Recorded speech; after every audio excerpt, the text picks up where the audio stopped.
பல்வேறு சூழல்கள் இருந்தது. பிரதமரை சந்திச்சு கோரிக்கை வைக்க நமக்கு நிதி தரல, அதனால ஆசிரியர்களுக்கு சம்பளம் கொடுக்க முடியல அப்படின்னு புலம்பிக்கிட்டு இருந்த நேரங்கள்ல அவரை சந்திச்சிருக்கலாம். அவரை சந்திக்க உங்களுக்கு வாய்ப்பு இருக்கு.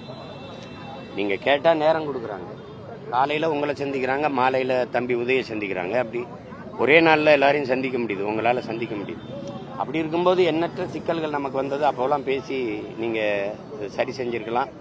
இந்த இப்ப 3 நிதி ஆயோக் அந்த கூட்டத்தை நிராகரிச்ச நீங்க இப்ப இந்த நிதி ஆயோக் கூட்டத்துக்கு ஏன் போறீங்கிற கேள்வி எல்லாருக்கும் எழுது. அதுக்கு விளக்கம் சொல்லியிருக்கணும். இந்த வாட்டி ஏன் போறீங்க அப்படின்னு. அது ஒருவேளை நீங்க அமலாக்கத்துறை சோதனைக்காக போறீங்களா சந்தேகம் வருது இல்ல.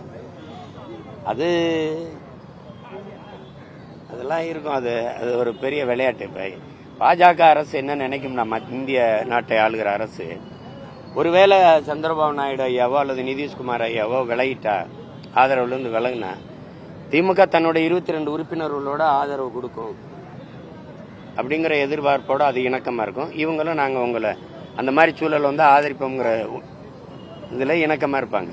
இல்லைன்னா இந்த பாகிஸ்தான் போற வந்து அதை ஆதரிச்சு பேரணி நடத்தின முதல்வர் நம்முடைய முதல்வர் தான். அதுக்கப்புறம் தான் டெல்லி முதல்வர், அவர் பாரதிய ஜனதா கட்சியின் முதல்வர். அந்த பெண்மகள் அவங்க பேரணி நடத்தினாங்க. கூட்டணியில் இருக்க சந்திரபாபு நாயுடோ அல்லது நிதிஷ்குமாரோ நடத்தாத போது பாரதிய ஜனதா கட்சி ஆளுகிற மாநிலங்களோட அந்த மாநில முதல்வர்கள் அந்த போரை ஆதரிச்சு பேரணி நடத்தாத போது நம்முடைய முதல்வர் அவசரமா பேரணி நடத்த வேண்டிய தேவை என்ன இருக்குது? வேற என்ன இருக்குது? அந்த போர்ல என்ன நியாயம் இருக்குது? தீவிரவாதியை ஊடுருவ விட்டது யாரு? அதுல பாதுகாப்புத்துறை அமைச்சர் வருத்தம் இருக்கா? இல்ல ராணுவ தளபதிகள் வருத்தம் இருக்கா? சரி, உள்ள தெரியாம வந்துட்டான். எப்படி தெரியாம வந்துட்டான்? நீங்க என்னோட வாங்க, நான் பயணிக்கு போறேன் வானூர்தியில. எத்தனை முறை சோதிக்கிறீங்க?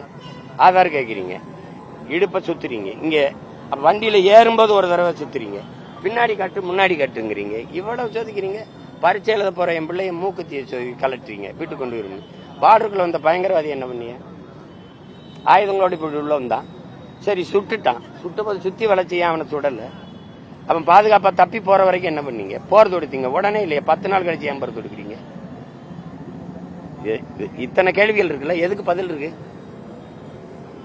ஒரு தீவிரவாதி ஒரு குழு ஒரு 10 பேர் 8 பேர் இவ்வளவு பெரிய நாட்டுக்குள்ள புகுந்து தாக்குதல் நடத்திட்டு திரும்பிட முடியுங்கிற எண்ணம் எப்படி வருது? அந்த எண்ணமே வந்துடக்கூடாதுல அவனுக்கு. அவ்வளவு பாதுகாப்பா இருப்பான். நினைச்சாலே போட்டு தள்ளிடுவான்டான்னு பயம் இருந்தா அந்த சிந்தனை அங்கேயே செத்துருக்கும். ஏற்கனவே புல்வாமால சரி விட்டுட்டீங்க, தாக்கிட்டான். அது ஒரு படிப்பினை இல்லையா? அப்ப கூடுதலால பாதுகாப்பு இருந்திருக்கணும். அதுவும் ஒரு சுற்றுலா தலத்துல, பகல்காம் பகுதியில கேட்டா எங்களுக்கு சுற்றுலா தலம் ஆக்குனதே தெரியாதுன்றீங்க. இது தெரியாதுன்னு சொல்றதுக்கு ஒரு அதிகாரம் வச்சுக்கிறதா? கவனம் இல்லாம நடந்துருச்சு, தெரியாம நடந்துருச்சு. சொந்த நாட்டு மக்களை பாதுகாக்கிறது வழி இல்ல, பாதுகாக்கிறதுக்கு முடியல.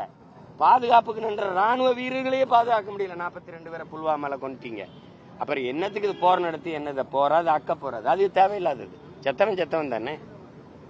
இல்ல அங்க போர் நடத்தி கொன்னீங்கள பொதுமக்கள், அப்பாவி குழந்தைகள், அவங்களுக்கும் இந்த தீவிரவாத செயலுக்கு ஏதாவது சம்பந்தம் இருக்க? தீவிரவாதிகள் சுடப்பட்டிருக்காங்களா? செத்தவன் 26 பேர், சுட்டவன் எத்தனை பேர் தெரியுமா உங்களுக்கு? அவன்ல எவனாவது அழிக்கப்பட்டிருக்கானா? செய்திகளை உடனுக்குடனும் துல்லியமாகவும் தெரிந்து கொள்ள சப்ஸ்கிரைப் பண்ணுங்க.